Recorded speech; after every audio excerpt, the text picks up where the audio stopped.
আহা মিষ্টি,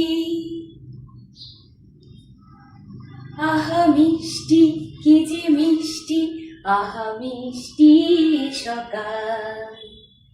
সোনা ঝরছে, ঝরে পড়ছে, সোনা ঝরছে, ঝরে পড়ছে, আহা মিষ্টি সকাল।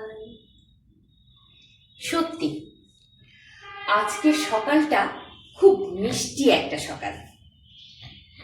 এই জন্যই তো হেরে গলায় কয়েক লাইন গান গেয়ে নিলাম।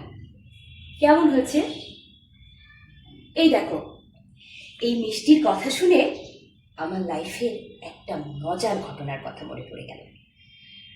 ছোটবেলায় আমি মিষ্টির দোকানদার হতে চেয়েছিলাম, কেননা আমার ধারণা ছিল মিষ্টির দোকানদার হলে প্রতিদিন নানা রকম মজার মজার মিষ্টি খাওয়া যায়, কারণ মিষ্টি আমার খুব পছন্দ। আমি তো মিষ্টির দোকানদার হতে চেয়েছিলাম।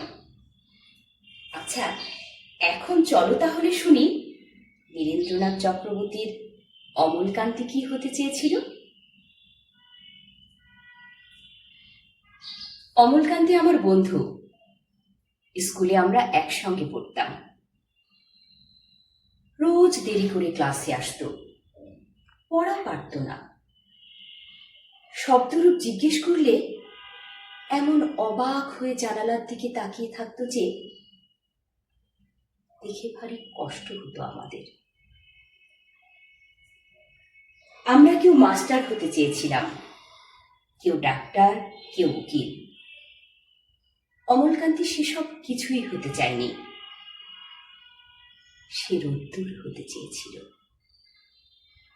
ক্লান্ত বর্ষণ, কাকডাকা বিকেলের সেই লাজুক রোদ্দুর।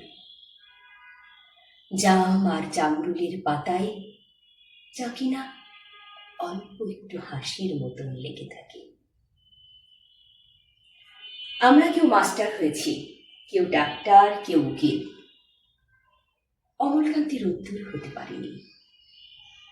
সে এখন অন্ধকার একটা ছাপাখানায় কাজ করে। মাঝে মাঝে আমার সঙ্গে দেখা করতে আসে, চা খায়, এটা ওটা গল্প করে, তারপর বলে, উঠি তাহলে। আমি ওকে দরজা পর্যন্ত এগিয়ে দিয়ে আসি।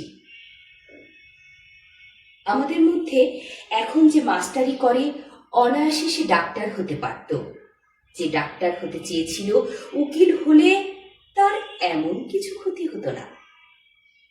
অথচ সকলের ইচ্ছে পূরণ হলো এক অমলকান্তি ছাড়া। অমলকান্তি রোদ্দুর হতে পারেনি। সেই অমলকান্তি রোদ্দুরের কথা ভাবতে ভাবতে ভাবতে ভাবতে সে একদিন রোদ্দুর হতে চেয়েছিল। অমলকান্তি তো রোদ্দুর হতে চেয়েছিল। এখন তোমরা আমাকে বলবে, তোমরা কে কি হতে চাও?